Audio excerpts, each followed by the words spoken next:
everybody, it's your friendly digital technology librarian, Christy here. We've reached another Friday, so of course I have another Film Rec Friday ready for everybody out there.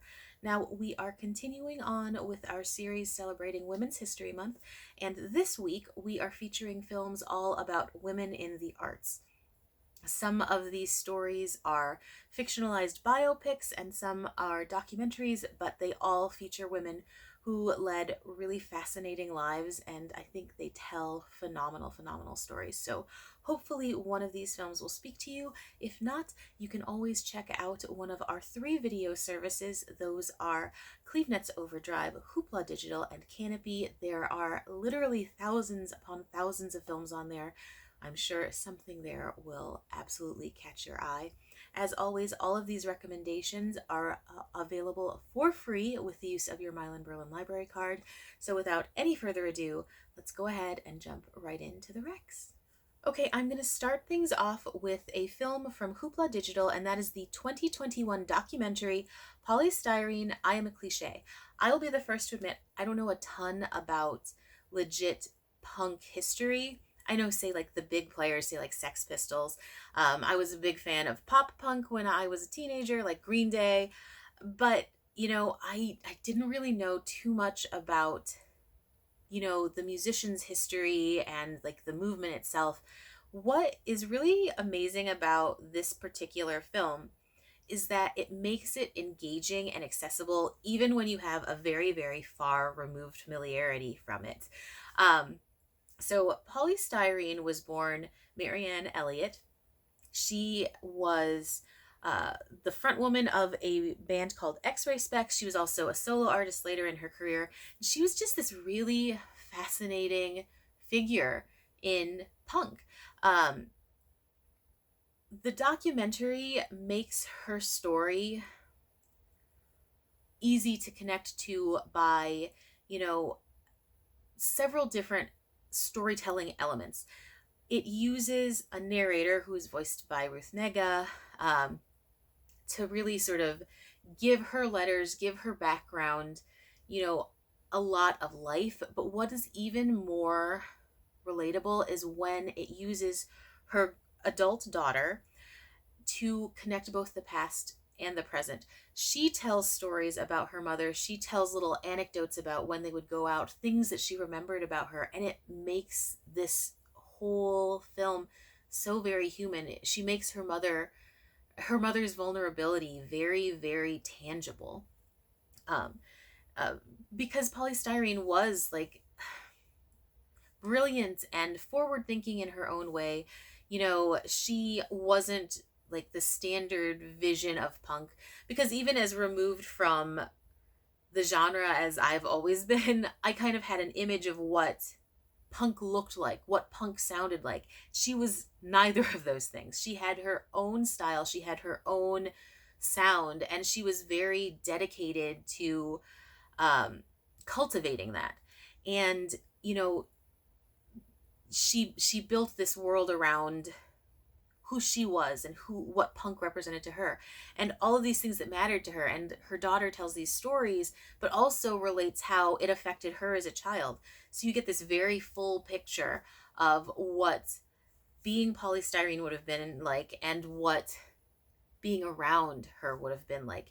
And there are moments when it's really funny, moments where it's really aggravating, and moments where it's very sad.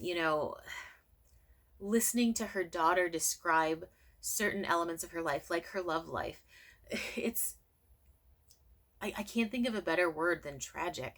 That her daughter mentions that her mother was always like full bore, like, super dedicated to a relationship, but she could never maintain that sort of feeling for more than a handful of years. And every time a relationship ended, it was like the universe would end. And that never changed for her. It was always that way. And, hearing her daughter talk about Polystyrene's connection to these quite famous figures in the industry and the movement, what would that have been like as a child to see your mother being devastated over and over again? She also talks about uh, the ebbs and flows of her mother's moods when she was creating music, and how they had a very contentious relationship for years and years, how this daughter hated so much of what she was going through, and then you know toward the latter years really regretted certain things having happened, and learning to love things about her mother that she had hated. And the documentary flows from the very beginning of Polystyrene's career all the way through to the artist's death from metastatic breast cancer. It's one of those movies that feels really full when you feel really full when you finish watching it. You've seen this journey, and you've seen really beautiful moments and really devastating moments, and it's just incredibly moving. And if you like films like that take into account history, like representation, that are about a woman who seems vulnerable but still manages to be incredibly powerful, and how you can be both things at once, this is definitely one you want to check out. So again, Polystyrene, I Am a Cliche. It's available on Hoopla, and I actually believe it's available on Canopy as well. So please, please, please check it out. Phenomenal, phenomenal film. Okay, moving on to my next recommendation, which is also available on Hoopla Digital. That is the 2018 biopic Woman Walks Ahead. Now, I have a couple of misgivings with this movie, but at the end of the day, it is beautifully, beautifully filmed, and it is phenomenally well acted. Like, the cast in this is just incredible. Um, my issues stem from the fact that it does play fast and loose with what we think is historical fact. uh, but that results in a really, really emotionally engaging film. You are with these characters from the very get go. While you don't have mustache twirlers, you definitely have villains. And what's tragic about that is that the thought process that is portrayed within the film was generally the public feeling about Native American people at the time. Anyway, it is very, very emotionally evocative. And if you like films that really grab you from the very beginning, and it does, this one is one you should absolutely watch.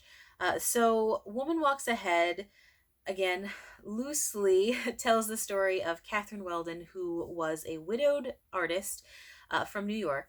In the 1890s, she travels to North Dakota in order to paint a portrait of Sitting Bull. Uh, Historical fact, she was, in fact, a portrait artist. She did paint a couple of portraits of Sitting Bull. Now, within the context of the movie, she travels by herself. She gets onto the train, and then from those first few minutes, she's already bombarded by the negative opinions of what she's doing, uh, the negative opinions of Native people in general. It's essentially infuriating. Catherine Weldon is played beautifully by Jessica Chastain, but one of the villains of the piece is played by Sam Rockwell, and he plays a thoroughly despicable character very, very well, in that it's nuanced. There's layers to him. You hate him, but you don't ever get the sense that he's not real. It's not just this one-dimensional bad guy. He's a representation of many, many, many people's common thoughts at the time. Again, so straight from this, like, I would say probably the first 15 minutes of the film, you've already got this sense of what public opinion is.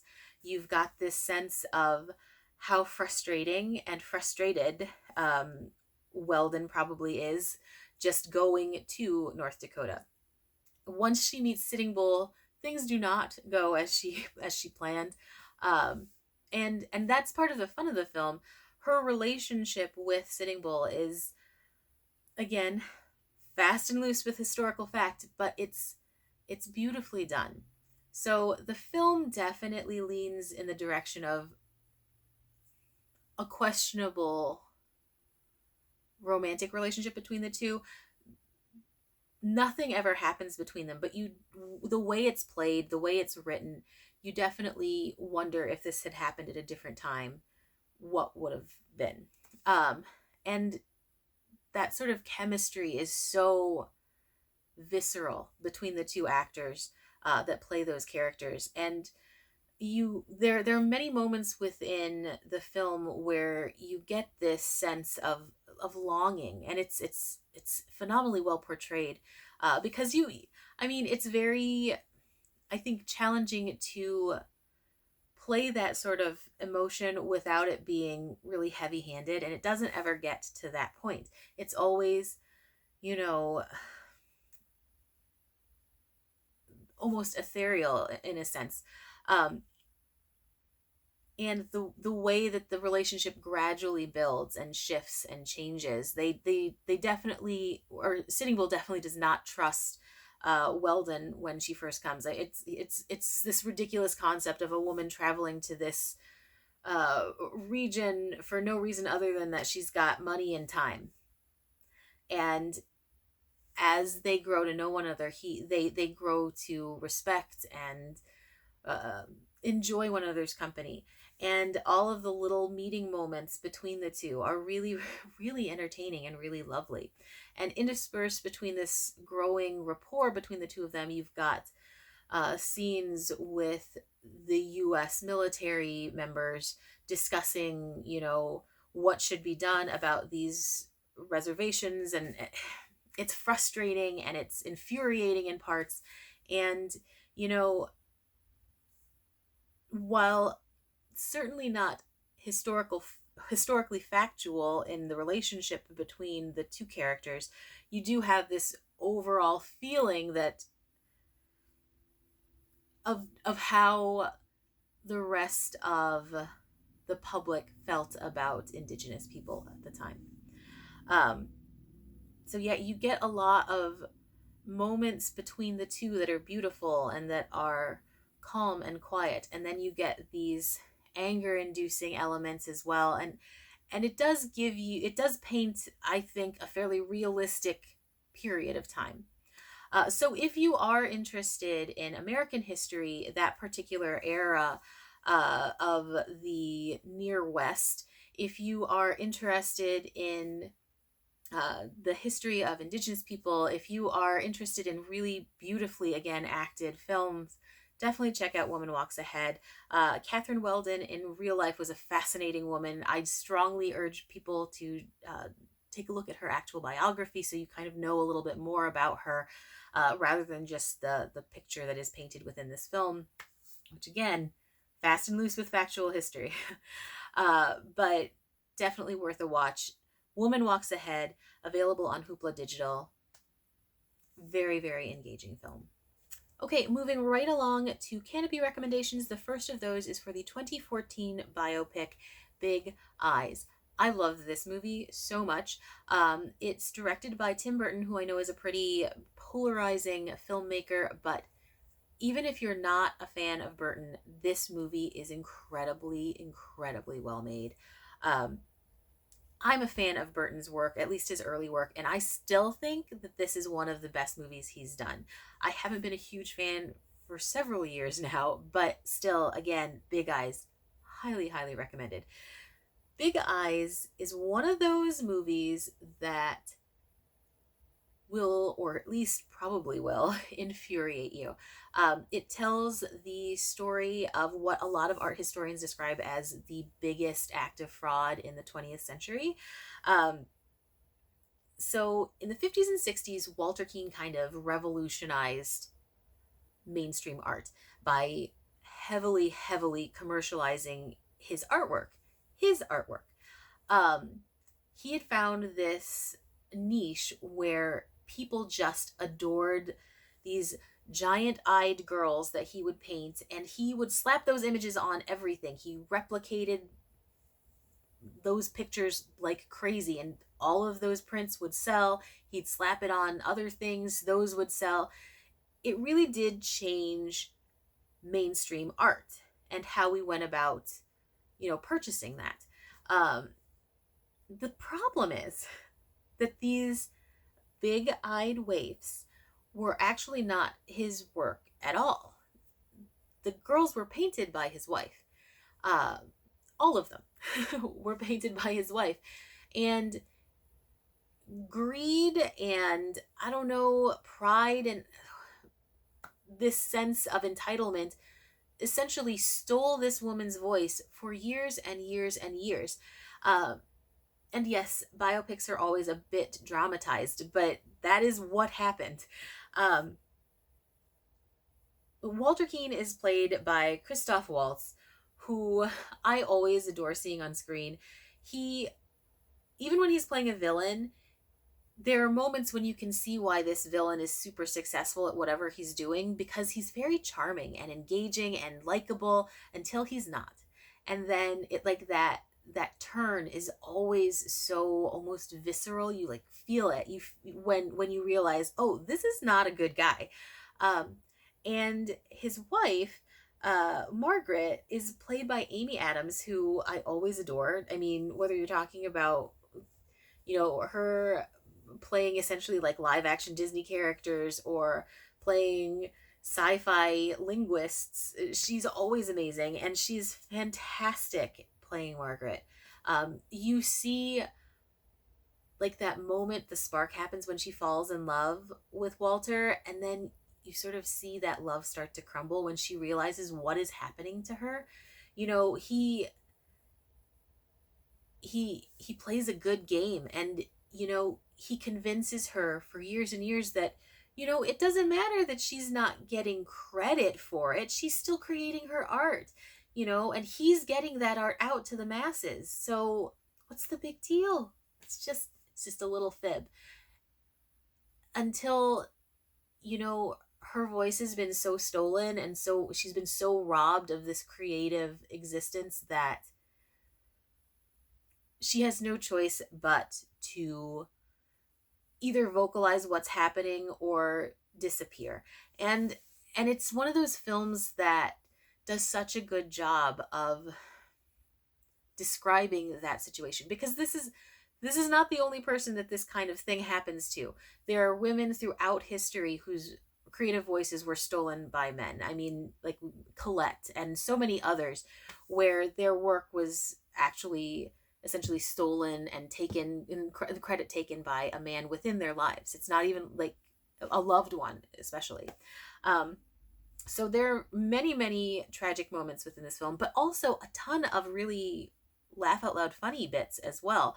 So, if you're looking for something that has a bit of a quirky but beautiful visual style to it, that tells an incredibly, incredibly moving, engaging story, a tale of a woman who, you see those ebbs and flows of her decisions, and you see, you know, the development and the decline of a relationship. If you are interested in stories like that, please, please, please check out Big Eyes. It is absolutely my pick of the week. Phenomenal, phenomenal movie. I think you'll really, really enjoy it. Okay, my final recommendation for this week is a documentary available on Canopy, and that is the 2018 film Half the Picture. I think this documentary is exceptional. It does a phenomenal job of introducing us to a ton of female directors, which I think is always really good. Hopefully, you will go out and watch some of these films that maybe you haven't seen. But it also just chronicles the existence of female directors, what it's like to break into the industry, what it's like to be a woman in the industry, what it's like to be a woman of color in the industry, because those two are very different things. It shows you the ebbs and flows of a career, what it's like to find success, to manage to find success as a female director, what happens after you find success, because it might not be what you're thinking it's going to be, and what people are galvanized to do when they have the money and the resources to do so.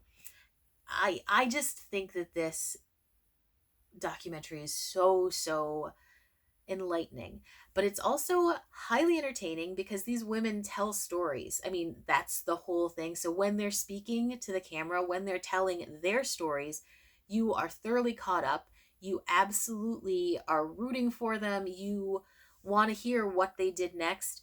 Um, it's also thoroughly infuriating when you hear some of the little anecdotes that they have to tell about what's happened during the course of their careers. Um, and yeah, it's just an exceptionally good documentary. You know, the first woman to be a winner of the Best Director Oscar didn't come until 2010, and that's Catherine Bigelow for The Hurt Locker. 2010. The Oscars have been going on since like the 1920s, I want to say. Since, I mean, not since the very first film was made, obviously, but like pretty early on. That's how long it took to get the Academy to actually award a woman the Best Director Oscar. Um, Chloe Zhao was the first woman of color to win the Best Director Oscar in 2020. There were zero winners between 2010 and 2020 that happened to be women. So, I mean, that says something about an industry because if you look, there are many, many phenomenal films directed by women, nowhere near as many films made just because the industry strongly favors male directors. And we learn about that. They talk about why production companies generally are a little bit gun shy when it comes to hiring a female to direct a film. We hear from um, female directors from earlier days. We hear from comedic directors, dramatic directors, super indie directors, and they all have so much to say and such incredible stories. Um, Miranda July, who is one of those queens of the indie film, you know, when she was coming up in the industry, like nobody was really encouraging women to direct. I mean, people weren't. So she created Joni for Jackie, which was essentially like a mailing system where different female filmmakers would mail each other VHS tapes of their work so that they had their own creative space. You know, you had other peers who would critique your work. Your work would be seen by people. I mean, because they didn't have space, there was no creative space for them. And she's gone on to create some incredible, incredible films. You've got Ava DuVernay, who was the first Black woman to be nominated for a Golden Globe Award for directing, and that was for her work on Selma. And once she found sort of like commercial mainstream success, she worked with Oprah to create the Queen Sugar series, and she has made this a all-woman directorial team. So every single episode of Queen Sugar is directed by a woman, and that opens so many doors for those directors. You've got Brenda Chapman talking about what it's like to be in the animation industry. She was the first woman to win an Academy Award for Best Animated Feature for her work on Brave. You know, these trailblazers, and they have incredible stories to tell. You know, and like I was mentioning, there are infuriating stories, there are heartwarming ones. um who is it, Martha Coolidge, who directed a ton of films, Real Genius, Rambling Rose, but it's her story about Valley Girl that really makes you want to scream. um the company knew she could make a film on a budget. She could direct really, really well, create excellent results, but she could do it for very little money. When the powers that be took her to the production company, all the production company wanted was for her to promise them, for her work on Valley Girl, that they would get 4 shots featuring nudity. They didn't care how the shots were included. They didn't care what kind of content they created for the story. They just wanted nudity 4 times in the film. And, you know, she thought about it and thought about it, and she's like, well, do you care how I include it in the movie? Does it matter to you? And they're like, no, no, we just want these nude shots. So she agreed. But the fact that that was ever a discussion at all, like, they don't care about the story, they don't care about anything, they just want these gratuitous shots. Well, in their minds they would have been gratuitous, but she managed to weave it in. in a way that made sense. Um, and Valley Girl is a cult favorite. People love that movie. Uh, and the fact that that was ever a conversation, that's just ridiculous. I mean, that is absolutely ridiculous. You'll only get to make this movie unless you agree to this. What if she couldn't have figured out how to fit those scenes into that film? I guess it wouldn't have mattered, or she wouldn't have gotten the job. I don't know. But again, that's just a minor story of ridiculousness in the industry. Um, but yeah, you hear from all of these women who were in the trenches, who were dealing with this sort of thing day in and day out, and how they manage to still find success, still be able to tell their stories, still be able to help other women. And that's what I loved. Like hearing about what Ava DuVernay has done as a woman of color in an industry that's definitely not going to advocate for her. You know, that she is working for ways to give other female directors of color a chance, you know, a springboard into things. I thought that was really beautiful. So, again, half the picture paints a very realistic story about Hollywood in general, but also what Hollywood means when you're a female filmmaker. It's an absolute must watch. Please, please, please check it out. It's on Canopy. Definitely recommended. Okay, that just about does it for this week's recommendations. If you have any recs for films about women in the creative fields, please comment with those. I would love to hear your opinions. I'm definitely interested in watching more movies.